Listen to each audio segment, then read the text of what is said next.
Hello everybody, welcome back to HardReset.Info channel. In today's video, I'll show you how to easily hide the clock behind objects on the lock screen for the iPhone 17 Pro Max.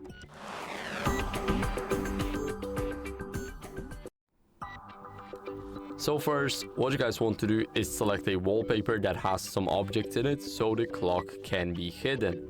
Now, as you guys can see, the clock is very long and we need objects even like those leaves to get the hidden effect. So I'll create a new wallpaper. I'll go to photos and select this photo right here.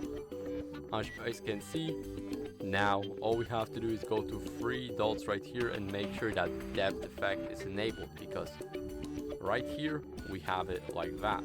This is not behind the buildings, and whenever we enable depth effect, it will look like this. I think it looks amazing. And now we can click on add.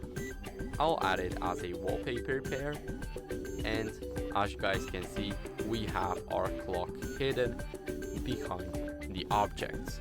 So this is a very quick tutorial. I hope you understood it and I hope it helped you. If it did, then leave a like, subscription and a comment, and I'll see you in the next one. Bye.